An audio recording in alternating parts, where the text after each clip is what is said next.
এই যে মৌলবাদীদের বিকাশ ঘটছে এবং এটি একদিনে না, দীর্ঘদিন থেকে আমরা বিশেষ করে অন্তর্বর্তীকালীন সরকার আমরা দেখেছি আমাদের সামাজিক সংস্কৃতি, রাজনৈতিক সংস্কৃতি চেঞ্জ হয়ে যায়। আপনি দেখুন যে 100-র বেশি মাজারে হামলা করা হয়েছে।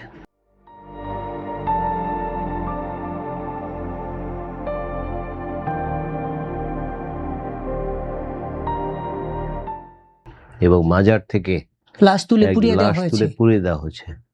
ময়মনসিংহে দেখুন যে একজন ব্যক্তিকে মেরে গাছে টানিয়ে রাখা হয়েছে এবং তারপরে তার শরীরে আগুন দেওয়া হয়েছে। এগুলো কিন্তু স্বাভাবিক মানুষের কাজ না।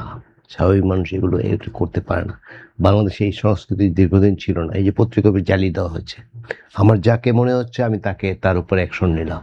এই যে মব কালচার ছিল, এখনো আছে কিছু, বাট ওই আমলে কিন্তু ব্যাপক। আমি জানি না এটা কেন, কারণ ওই সরকারের যিনি প্রধান ছিলেন তিনি একজন আধুনিক মানুষ, সারা বিশ্বব্যাপী তার একটি পরিচয় আছে, কিন্তু তিনি এগুলো কেন এন্টারটেইন করেছেন আই এম নট শিওর। এই যে ডেইলি স্টার, প্রথম আলো অফিস জ্বালিয়ে দেওয়া হয়েছে এবং আমার প্রায় 15 থেকে 16 জন সহকর্মী ডেইলি স্টার ছাদে উঠেছিলেন এবং খুব দুর্ভাগ্যজনকভাবে তার নিচে আগুন জ্বলছে।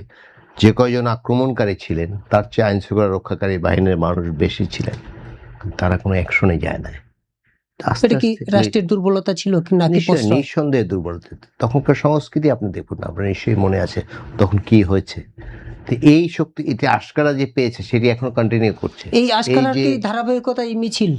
হ্যাঁ, নিঃসন্দেহে। এবং এই মিছিল আমি বলতে চাই সরকার পক্ষকে, এবং সামান্তা খুব চমৎকার করে বলেছেন, সব রাজনৈতিক দলগুলোকে মিলে এই যে মৌলবাদী শক্তি এদেরকে রুখতে হবে।